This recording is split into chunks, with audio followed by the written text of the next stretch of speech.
जी नमस्कार दोस्तों, आप सभी का स्वागत है हमारे YouTube चैनल पर। आज के करंट अफेयर्स डेट है आपकी 27 अक्टूबर 2023। हमारे सेशन की एक ही विशेषता है, कम टाइम में बहुत इंपॉर्टेंट क्वेश्चन। तो आज का सेशन शुरू करते हैं। सेशन शुरू करने से पहले आज का मोटिवेशन, इंसान तभी सफल होता है जब दुनिया को नहीं बल्कि खुद को बदलना क्या कर देता है, शुरू कर देता है।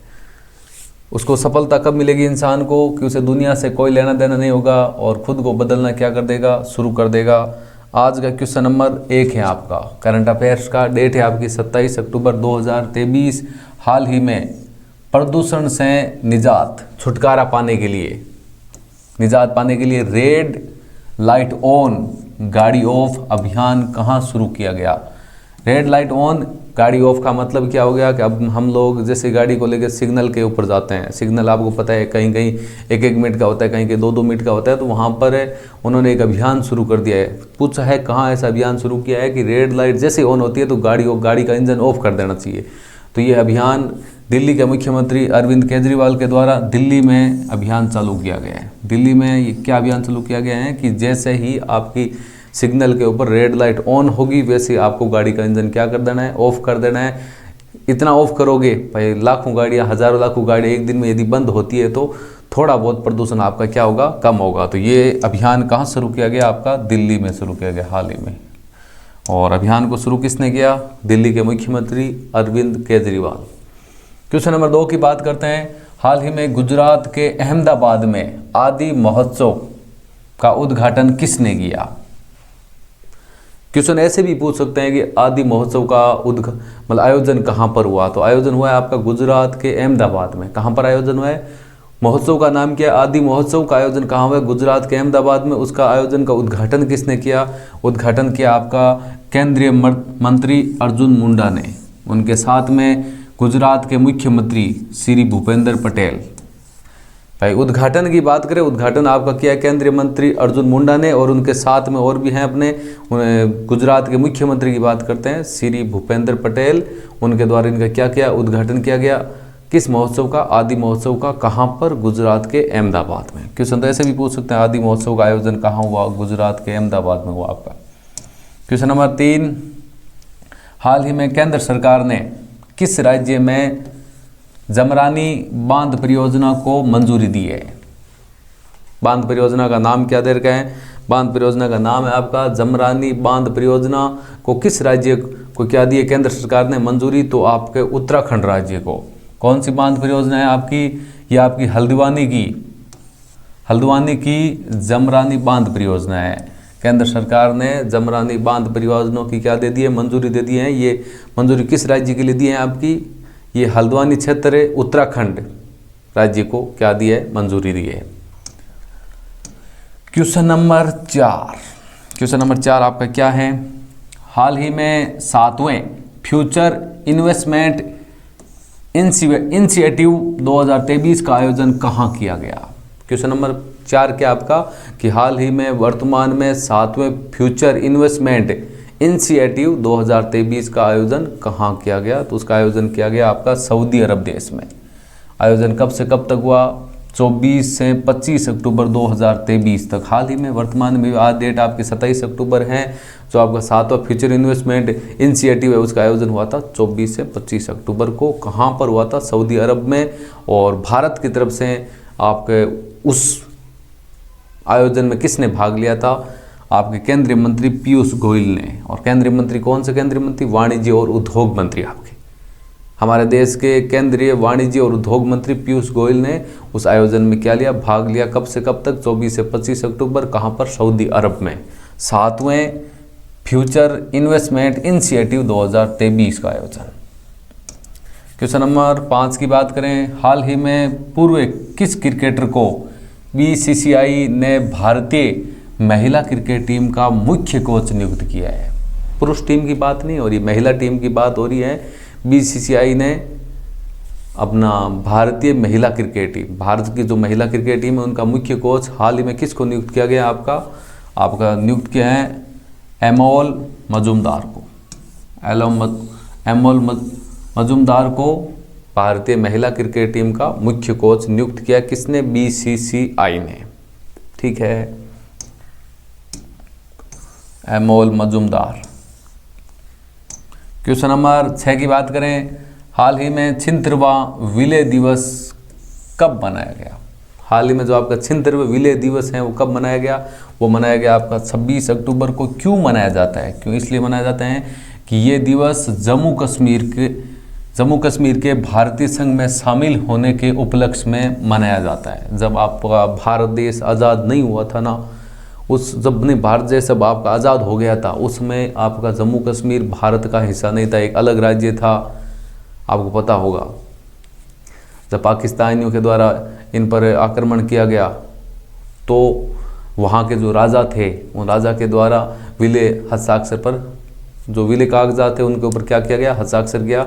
26 अक्टूबर के दिन ये भारत के अंदर क्या हुआ था? विलय हुआ था आपका 26 अक्टूबर 1948 की बात है अपनी। क्वेश्चन नंबर 7 की बात करते हैं, हाल ही में भारत के किस देश के कुछ नागरिकों के लिए आंशिक वीज़ा की सुविधा शुरू कर दी? भारत ने हाल ही में भारत ने किस देश के कुछ नागरिकों के लिए आंशिक वीज़ा सुविधा क्या कर दी है? शुरू कर दी है। किसी दूसरे देश की बात हो रही है और उनके लिए आंशिक वीज़ा सुविधा शुरू की है। पूछा है किस देश के नागरिकों के लिए? तो कनाडा। जो कनाडाई आपके नागरिक हैं उनके लिए भारत ने आंशिक वीज़ा सुविधा की क्या कर दी है? सुविधा क्या कर दी है? शुरू कर दी है। क्वेश्चन नंबर 8 की बात करें, क्वेश्चन नंबर 8 है कि अब हाल ही में राष्ट्रीय खेलों का 37वां संस्करण किस राज्य में शुरू हुआ है? तो आपका गोवा राज्य में। इतिहास में पहली बार गोवा में ये आपके राष्ट्रीय खेलों का आयोजन हुआ है। कौन से राष्ट्रीय खेलों का? 37वां संस्करण। इस बार जो हमारे भारत देश में जो राष्ट्रीय खेल है उनका 37वां संस्करण है। इससे पहले 36 बार राष्ट्रीय खेल हो चुके हैं, ये 37वां संस्करण गोवा में हुआ है। गोवा में इतिहास में पहली बार अपना ये राष्ट्रीय खेलों का आयोजन हुआ है। हम बात करते हैं कि भाई जो नेशनल गेम्स हैं इनकी जो ऑफिशियल ओपनिंग सेरेमनी है वो आपकी कब हुई थी? 26 अक्टूबर को गोवा के जवाहरलाल नेहरू स्टेडियम में शुरू हुई। वैसे तब मैं बोले तो इनका जो गेम शुरू है वो 25 अक्टूबर को हो गए, लेकिन ऑफिशियल रूप से जो ओपनिंग है वो आपकी कब हुई थी? 26 अक्टूबर को गोवा के जवाहरलाल नेहरू स्टेडियम में शुरू हुई। किस स्टेडियम से? जवाहरलाल नेहरू स्टेडियम में। और जो आपके राष्ट्रीय खेल है उनका जो 37वां संस्करण है वो कहाँ पर आयोजित हुआ? आपका गोवा में। लगभग 46 से अधिक गेम इसमें भाग लेंगे अपना। यार इतिहास में पहली बार गोवा में इन खेलों का आयोजन हुआ, राष्ट्रीय खेलों का। हाल ही में किसने अपनी आत्मकथा का नाम क्या दे रखा है आपका? नीलाऊ कुदिचा सीमागल, और मलयालम भाषा में लिखी है। हाल ही में किसने अपनी आत्मकथा मतलब खुद की आत्मकथा लिखी है, वो भी मलयालम भाषा में, और आत्मकथा का नाम दे रखा है आपका नीलाऊ कुदिचा सीमागल। नीलाऊ कुदिचा सीमागल वो भी आपकी आत्मकथा है, वो मलयालम भाषा में है। वो किसने लिखी है? वो आपके लिखी है इसरो के चीफ एस सोमनाथ ने। इसरो का मतलब आप जानते हैं भारत की अंतरिक्ष एजेंसी, अंतरिक्ष केंद्र, भारत का अंतरिक्ष अनुसंधान केंद्र, जिसका मुख्यालय कहाँ पर आपको पता होगा? बेंगलुरु में।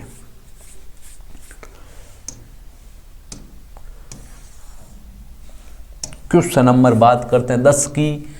हाल ही में किसको विश्व स्वास्थ्य संगठन WHO वर्ल्ड हेल्थ ऑर्गेनाइजेशन द्वारा तपेदिक के लिए रणनीतिक और तकनीकी सलाहकार समूह के सदस्य के रूप में नियुक्त किया गया है?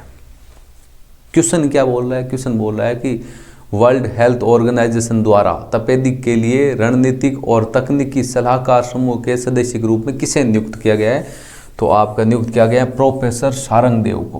प्रोफेसर सारंगदेव को सलाहकार समूह के सदस्य के रूप में नियुक्त किया गया है, वो भी रणनीतिक और तकनीकी के लिए, WHO वर्ल्ड हेल्थ ऑर्गेनाइजेशन द्वारा, विश्व स्वास्थ्य संगठन के द्वारा। क्वेश्चन नंबर 11, हाल ही में किसको कर्नाटक राज्य के उच्च न्यायालय का अतिरिक्त न्यायाधीश नियुक्त किया गया? एक तो मुख्य न्यायाधीश होता है, मुख्य न्यायाधीश जब उपस्थित नहीं हो तो आपका अतिरिक्त न्यायाधीश आपके उस जो न्यायालय का जो न्याय के रूप में, न्यायाधीश के रूप में काम कार्य करता है।